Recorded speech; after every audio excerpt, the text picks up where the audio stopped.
So as far as how did I get involved in the current release for Battlefield Hardline, the guys up at EA in San Francisco had got in touch with me and said they'd heard the DREDD score in some of my other work and would I be interested in scoring this. So I kind of said, well, yeah, but I've never composed for a game before, so if they held my hand, I'd happily do it. But they taught me through the concept and it sounded really cool. And really exciting challenge, you know. Creatively, a lot more control with it than you would have with, say, you know, a film soundtrack, but it went on for a lot longer. Kind of 18 months is a long time. But kind of we sat down, me and Paul Gorman, the audio director up at EA, and we just spoke about the direction we wanted to take it in. And after maybe, you know, over the first 1 or 2 months, we kind of said, well, look, you know, it's becoming a bit more bandy, a bit more urban. The whole DREDD feel was a little bit too synthy and analog, whereas this I wanted a really raw kind of vibe for it. So yeah, and with that in mind, tons of thrashy guitars. I mean, I still had some vintage synths in there.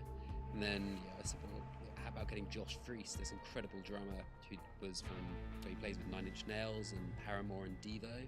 So we got him in for some sessions. That was all fantastic. But I mean, over 18 months, you've just got this fantastic opportunity to create this soundtrack and this vibe for the score. And you really see where it goes. Whereas if you're on a film soundtrack, you've got 2 months to really nail it. Over 18 months, the score really does evolve and you can go back and change some stuff. So yeah, it was great. And yeah, we came up with this great big Spotify playlist so that all the music that you hear in-game, you know, on the radio or licensed tracks, we just had this huge playlist where gradually we were kind of firing ideas back and forth between LA and Glasgow and San Francisco. Kind of go, oh, that band's really cool, and what about that band, and what about that band, and Jamie in Common, he's great. So yeah, it just came like that. So yeah, a lot more creative control. As far as being involved in so many music projects, what does it feel to shine with scores like DREDD, Walking with Dinosaurs and Battlefield Hardline? I've just got quite a short attention span, so I like working on different stuff. So, you know, Walking with Dinosaurs had a nice 100-piece orchestra, this really fun animation. It was really good fun to work on. I'd just been finishing these little films with the Minions that went on the DVD with Despicable Me 2. So that was like a year's worth of really happy animations. Whereas, you know, obviously DREDD, a lot more hardcore, real vintage synths, really experimental soundtrack. And then Battlefield Hardline, where it took 18 months to do. So I just like being involved in different things.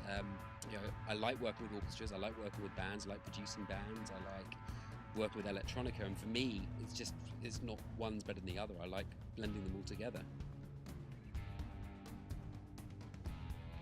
As far as who are my biggest influences in music, some of my favourite composers to why I got into the business. I've said it before, I'll say it again, Ennio Morricone is a genius. Yeah, his score to The Mission was the thing that really got me into film music. I just thought this is beautiful. And obviously the traditional Indiana Jones and John Williams, all that kind of stuff. But then the Bond films gradually picked it up, and David Arnold, starting to put in some drums on top of orchestra. That was all fantastic. I always loved Danny Elfman. Things like Nightmare Before Christmas, I think, is just a fantastic score, dark and twisted. So they're all really cool. Last of the Mohicans, I always thought was a great score. But then you've also got bands. You know, I love M83. So you've got them, and you know they work with Joe Trapanese on Oblivion.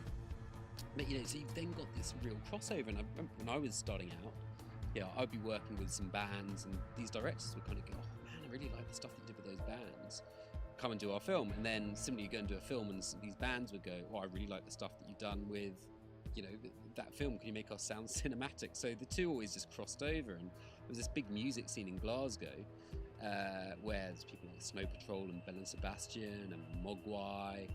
Everyone was starting out at the same time, and it was just this one studio, so we all just kind of hung out in the same pubs and worked together, really.